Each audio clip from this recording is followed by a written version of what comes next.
Hello, everybody. Welcome back. For today's podcast, we have a short 5-minute debate about the recent regulations for NAFTA. We are here with the delegates of Canada and the US. Do you have anything to say? Hello, I am the delegate of Canada. I would first like to say that it is a pleasure to be in your company, and I hope by the end of tonight that people's minds will have changed about the recent NAFTA negotiations and see how truly bad they are for everyone involved. This is the delegate of the USA, and my counter-argument for today isn't to say that it's bad for people, but instead that the new regulations are needed for America's economy to grow and to be sustained. Well then, for the first question that we have tonight is for those that don't know what NAFTA is. Would any of you care to explain it? Of course, NAFTA stands for the North American Free Trade Agreement. It allows us to trade freely with the USA and Mexico without trade tariffs. To those who don't know, trade tariffs are like a payment one needs to make when they cross the border to sell or trade products. Because of not having trade tariffs as one of the main agreements for NAFTA, they have made the most lucrative trading agreement thus far, with the annual income of this agreement being above $20 trillion. Unfortunately, the US is changing our well-working agreement to only better their economy no matter what it means for the rest of the neighboring countries, which also causes negative side effects to their own people. Although the progress that we have done thus far has hurt some of Canada's and Mexico's income, it is for the greater good, as our only goal is to have a fair playing field for all. Greater good?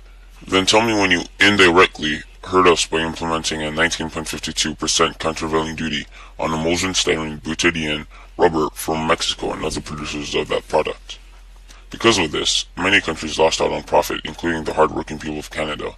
Not only did you impose these tariffs as a bargaining chip for the US to control the negotiations of NAFTA, but you continue to go after our Montreal-based aircraft company Bombardier on setting out a 220% countervailing duty on the sale of its CS-100 commercial jets. Now tell me how this all fits into your plan of a greater good. We never meant for our business with Mexico to hurt anyone. We only intended on in producing. Sorry to interrupt your heartfelt apology, but your actions speak louder than words, and we believe that there is an alternative. To change these regulations that you are imposing on us, and to instead help each other, as your recent offers don't just affect people outside your border, but inside as well. Then tell me, why would I believe you? After all, this would only really benefit you. Then tell me, why would I believe you? After all, this would only really benefit you.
Created using Powtoon.